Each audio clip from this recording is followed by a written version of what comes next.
Welcome to Choice Classic Radio, where we bring to you the greatest old-time radio shows. Like us on Facebook, subscribe to us on YouTube, and thank you for donating at choiceclassicradio.com. From Hollywood, it's time now for John Lund as Johnny Dollar. Dollar, my name's Younger. Lieutenant Walt Younger. I'm with the Marigold Police. Marigold Police? I guess maybe you never even heard of my little town, about 50 miles to the north. Oh, yeah, sure. I understand you're a pretty good friend of Joe Hickey's, Mr. Dollar. Joe Hickey? Yeah, I know Joe. Used to do a little work for me now and then. That all? Yeah. Why? Joe was killed last night, Mr. Dollar. Shot to death. Found his body this morning. I'm sorry to hear that, Mr. Younger.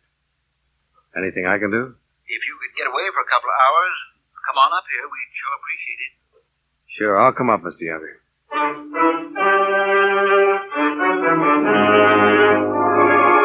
John Lund in a transcribed adventure of the man with the action-packed expense account. America's fabulous freelance insurance investigator. Yours truly, Johnny Dollar.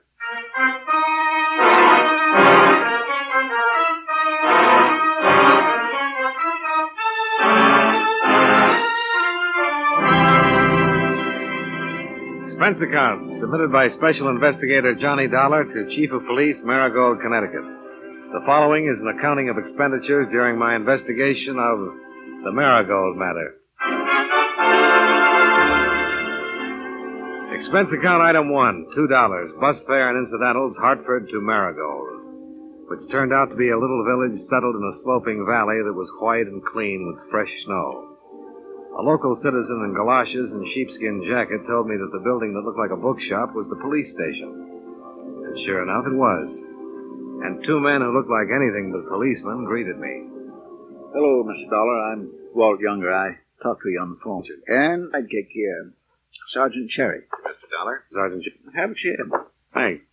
Nice of you to meet Mr. Dollar. It's about Joe Hickey. Well, sir, he's been murdered. We don't know why or who did it. How well did you know him, Mr. Dollar? Oh, he did some legwork for me when he lived in Hartford. I see. Here. This was on him. It's for you. Huh? We found it on his body. Go ahead, open it.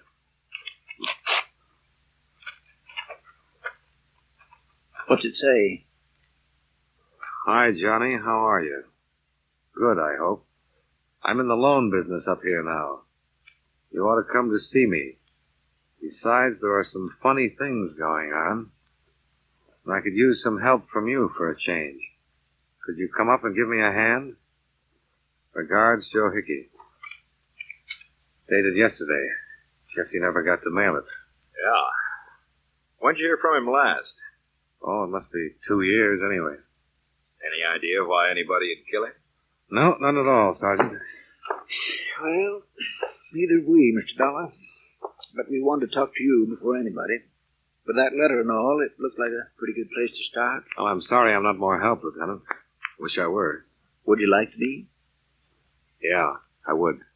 Cherry and I are the only cops on the Marigold force outside of 4 kids we got in uniform. We've never had a murder here, Mr. Dollar. We don't have a lot of facilities for this kind of thing in my little town. Well, if that letter had been mailed, I'd probably be here right now anyway, Mr. Younger. Hickey was a nice little guy. I'd like to help.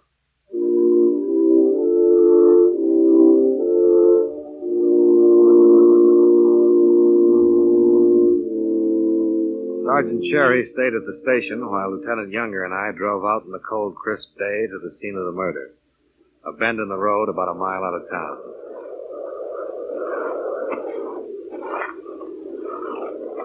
Found his car parked over there.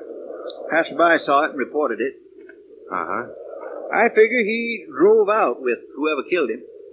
Could he have met the killer here? Well, no prints in that snow over there. Of course, snow's awful dry and the wind blowing. Tracks could be covered, too. Wind enough to cover a gunshot, you think? I think so, yeah. What did you find on him? Everything. It wasn't robbery, it was something else. Maybe revenge. How's that? Well, I don't know, Mr. Dollar. Joe Hickey was in the loan business. He might have made some enemies. Can you think of any offhand? No, not yet. And you? No, Any old ones over in Hartford? not that I know of. Bullets came in at close range. He must have trusted whoever did it. Where's the body? The morgue, waiting for an autopsy. Now, if I was a big city force, I'd have all that done already. And I'd have a lot of questions to ask a lot of people. But I don't have anything yet. Kind of like to peek around first and see just what kind of questions I'll want to ask when I do ask him. Well, maybe that's the best way, Lieutenant. Who saw him last? His wife. I talked to her. Ever met her? Once or twice, yeah. How'd you like to meet her again?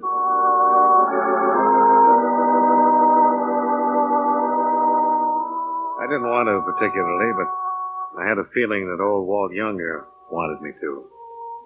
He waited for me in the car as I went in to see Joe Hickey's widow. She'd aged a bit since my days, but not too much. It was sweet of you to come all the way out here, Johnny. I'm glad you're here. It's nice to see you again, Pat. I'm sorry the circumstances are what they are. Johnny, I can talk to you, can't I? Sure, Pat. What is it? Oh, I feel so awful. Joe and I hadn't been exactly hitting it off lately. I'd been thinking of divorcing him for some time. Uh-huh. Would he give you one? Well, no, not exactly. Oh, stop it, Johnny. Don't look at me like you're a policeman or something. You don't think I had anything to do with killing him, do you? I didn't say that. Well, you looked it. Well, I didn't mean to. Just that I haven't seen him for a couple of years, and all of a sudden he's been murdered. So I'm here asking about it. Johnny, he was my husband. And a second ago, you were telling me you were thinking of divorcing him. Did you love him? I didn't love him. I didn't hate him. Don't, Johnny, not to me. Where were you last night, Pat, while he was out being killed? Here, alone. He left about 8 o'clock and said he had some business to attend to. He never came back. Anybody call you? Anybody drop in and see you, Pat? No. Did he happen to tell you why he was sending for me? No. Did he mention my name at all? No. Johnny, What? I've done nothing wrong. I'm sorry, Pat. I didn't think you'd mind the questions from me. Well, I do. Somebody's going to have to ask them sooner or later. I'd rather it wasn't you. I thought you were my friend. I am. And I was Joe's friend. Please go. Okay, Pat.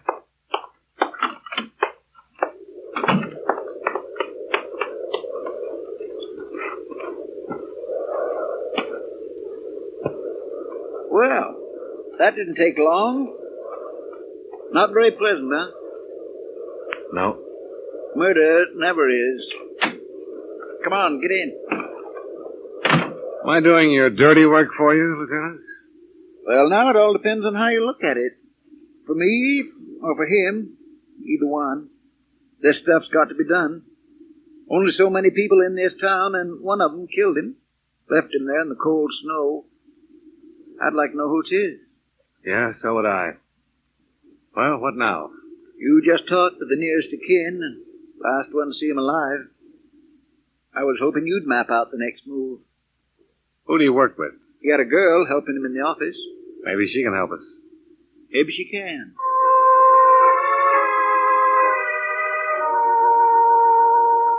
Her name was Vivian Asher. And like most of the people in town, she'd heard about the murder, was frightened about it, and didn't want to talk too much about it. What? I said, can you think of anybody who might have wanted to kill Joe Hickey? Everyone makes friends and enemies. Tell me about his enemies. You'll find that out for yourself, Mr. Dollar. You worked with him. You were around him all the time. Did you ever hear anybody... No, I didn't. Did you know that he was worried about some situation here and that he'd written to me? No? Did you like him yourself? Yes. Anything else? Don't be ridiculous. How long had you worked for him? 2 years. Did he Treat you well? Fine. We got along fine. And incidentally, I didn't kill him. I was at the Shamrock Grill last night, from about 8 until 1. People saw me there. Oh. You're pretty efficient, after all. I try to be. I wish you'd loosen up on those people in town he didn't get along with. It'd help a lot. All right. What? I'll go through his files. Anyone there I can recall him arguing with or not getting along with, I'll make a note. Fair enough. Fair enough. I can't guarantee it'll be a complete list. I'd appreciate anything. Well, give me an hour.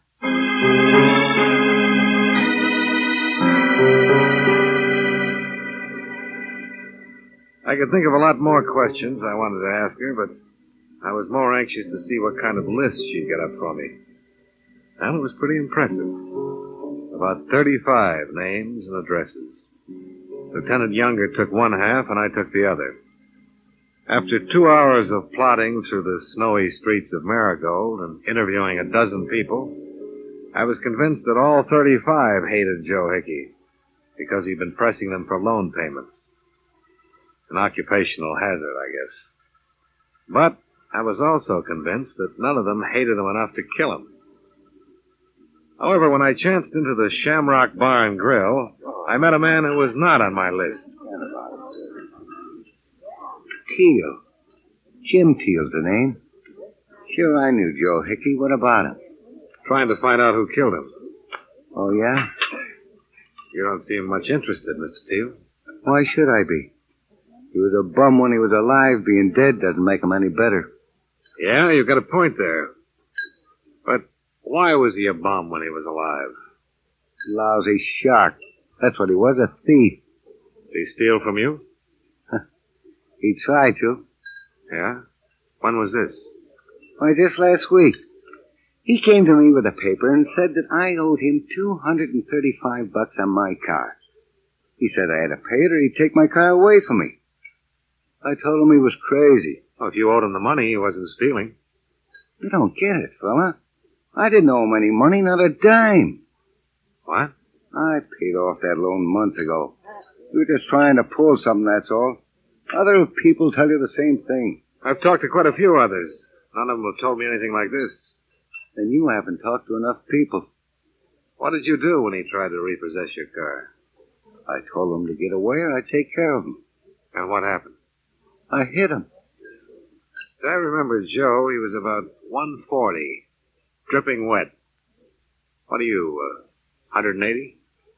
87, mister. And it was all my pleasure. Yeah. Especially when he came back a couple of hours later and told me it was all a mistake. Imagine that squirt.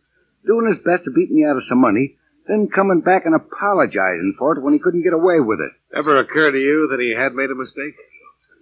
What loan company makes a mistake? They invented bookkeeping.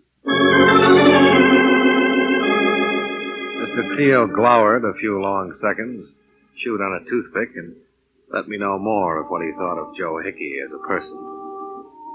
I'm afraid I wasn't listening too closely to what he had to say because I was still thinking of what he'd already said. About the matter of bookkeeping. I decided I'd like to talk to Vivian Asher once more. Oh, yes. I remember Mr. Hickey did argue with him. He wasn't on the list you gave me. Well, I told you it wouldn't be complete. I'm sorry. Okay. Did you think of any others? No.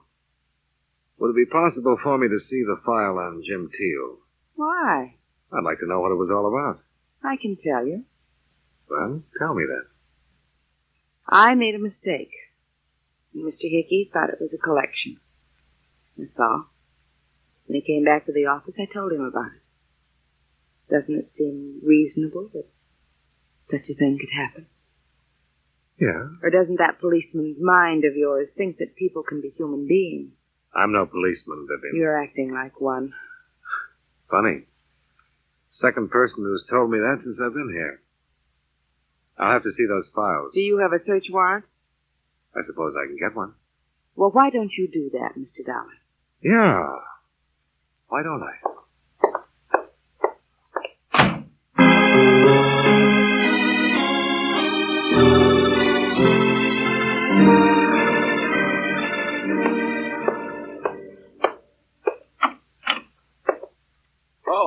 Dollar. Hi. Hello, Sergeant Cherry. Is Lieutenant Younger back yet? Not just yet. Can I help you? Yeah. Can you get me a search warrant for Hickey's Loan Company? You run across something, Mr. Dollar? Maybe. Well, I'll have to call Frank Pretorius. He's the county attorney. Might take till tomorrow morning. Oh. We're not incorporated here, you know. Not very fast. No. Well, never mind. Look, I picked up this ashtray in Vivian Asher's office. There's some good prints of hers on it. Can you wire them out when you go over to the county seat? Yeah, sure. Do you think that she had it? I don't know. Just checking. Somehow I think that she might have a background. Really? After Sergeant Cherry left, I found myself holding down the desk in the Marigold police station. A light snow began to fall, and in an hour the whole town was wearing a new blanket of white. Lieutenant Younger stopped in, reported no luck, but wondered if I'd like to revisit the murder scene with him. I said I would, and we drove out there once more. Warms up when it begins to snow. Ever notice? Uh-huh. I've been thinking about it all day, Mr. Dollar. Somebody made a real mistake. How's that? They didn't expect Joe Hickey's body to be found till spring. Look, we found it right there. But if he'd fallen down over there, why, he'd have been covered with 20 feet of snow before winter was over. Yeah. Seems logical. I think maybe we'll find out a lot when they dig those bullets out of him. If we ever get 'em dug out. Things in my little town must seem awful slow to you, Mr. Dollar. We're still trying to sober up the doctor so he can play coroner. Ain't that awful? Well, if we... Lieutenant Younger fell down. I went down with him. It was dark, and I didn't know who was shooting or from where. But I did know that somewhere along the line, among those people in town, Lieutenant Younger or I had already talked to the killer of Joe Hickey.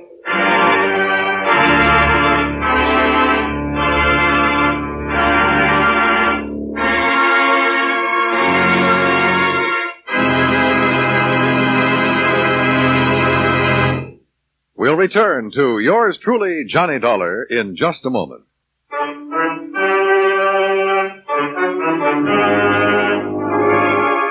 Now, with our star, John Lund, we bring you the second act of yours truly, Johnny Dollar.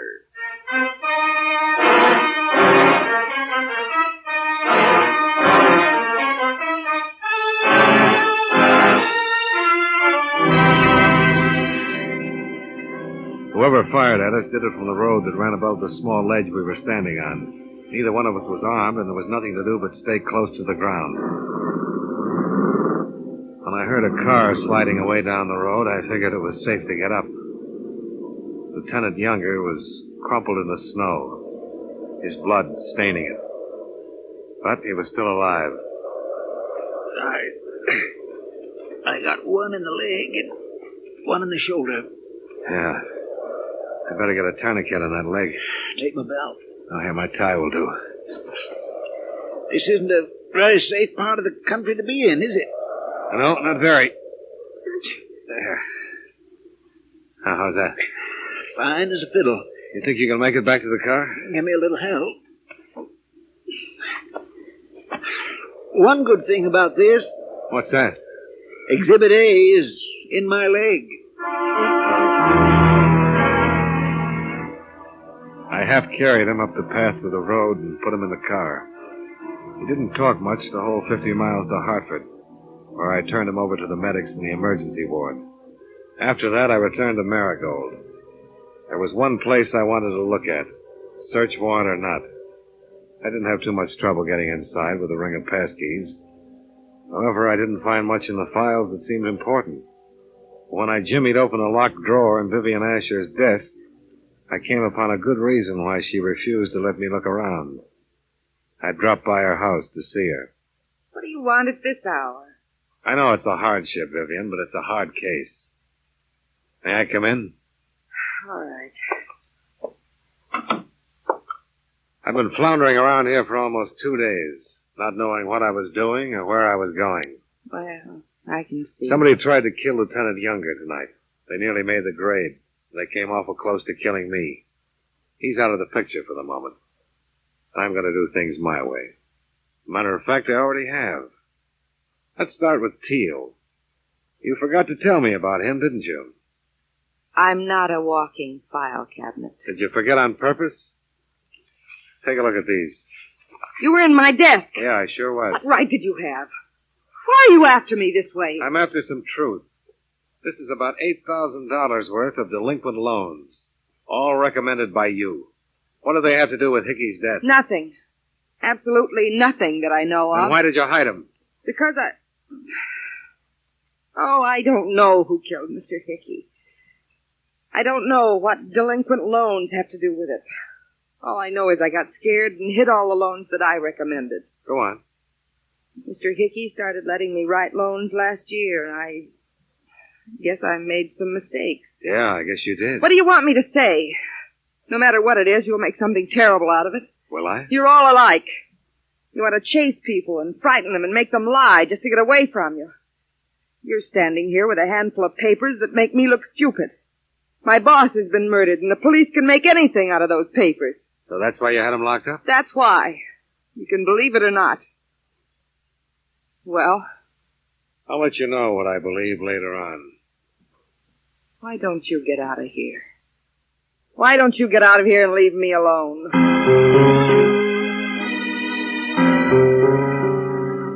I got out of there, but I didn't leave her alone. Instead, I stepped around to the side of the house and watched her through the dining room window as she told her troubles to an unidentified party over the phone. When she hung up, I moved around to the front of the house and took a plant across the street. Nothing happened. About midnight, she turned out the lights and went to bed.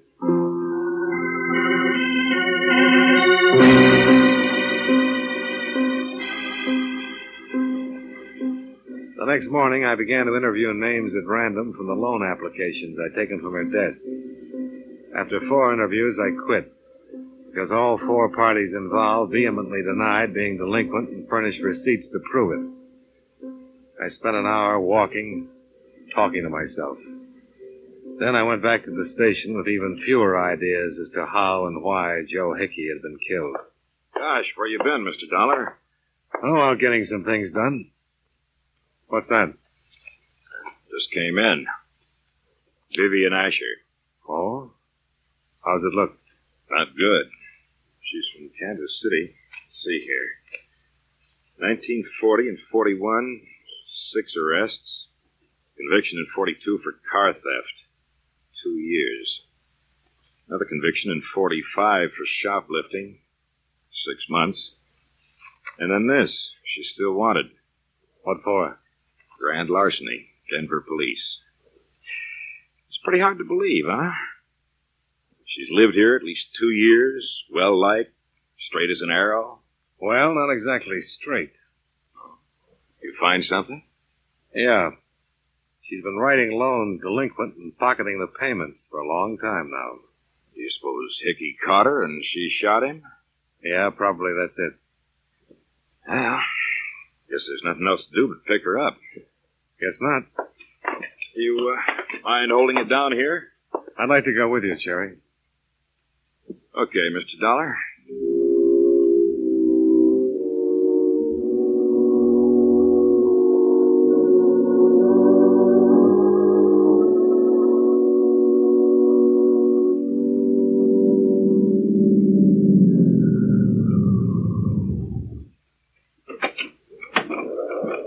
I don't think I'll take any chances with her, Mr. Dollar. No, I wouldn't. No, sir. She's been acting up quite a bit. Hickey dead. Walt all shot up. Yeah.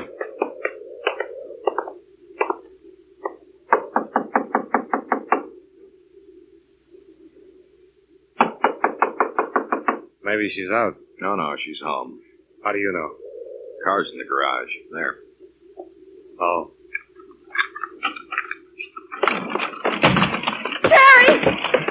Put down that gun, you crazy fool. Let go of me, Dollar. He was going to kill me right here. Yeah. Let's have it. And what? I just saved your life, and I want to know about him and about you. Come on. He used to be a policeman in Denver. He recognized me here and said he'd send me back. I didn't write down all the collections on those loans. I gave the money to him. How about Joe? Come on, I want it now. Cherry killed Mr. Hickey. Mr. Hickey found out what I was doing and where the money was going. I only wanted to live here and be left alone. Get your coat. What? I'm taking in.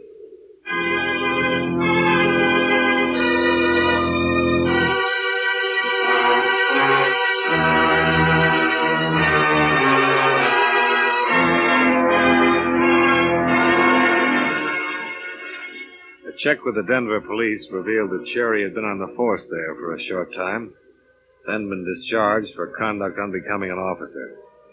A ballistic expert in Hartford matched slugs from Hickey's body and Walt Younger's leg. Both sets came from Cherry's .38 service revolver. He was arraigned and booked on suspicion of murder, with Vivian Asher named as his accomplice on a charge of grand theft.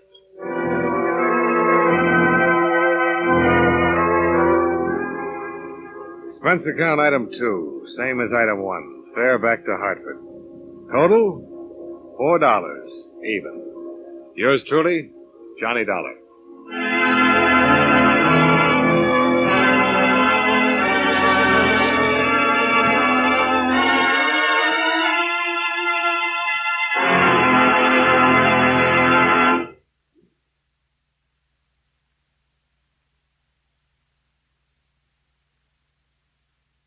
Yours truly, Johnny Dollar, stars John Lund in the title role and was written by E. Jack Newman with music by Eddie Dunstetter. John Lund can currently be seen in the Universal International picture Just Across the Street. Featured in tonight's cast were Parley Bear, Howard Culver, Vivi Janis, Virginia Gregg, and Jim Nusser. Yours truly, Johnny Dollar, is transcribed in Hollywood by Jaime Del Valle. This is Dan Cumberly inviting you to join us next week at this time when John Lund returns as... Yours truly, Johnny Dollar.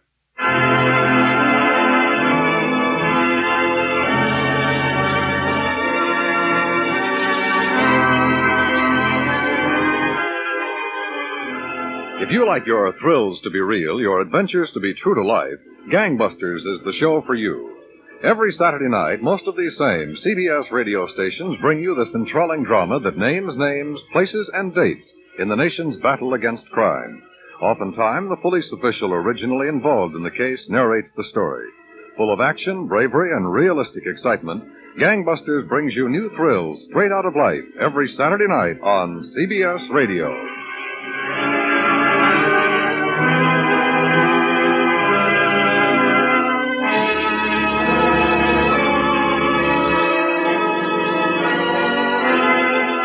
America now listens to 105 million radio sets and listens most to the CBS Radio Network.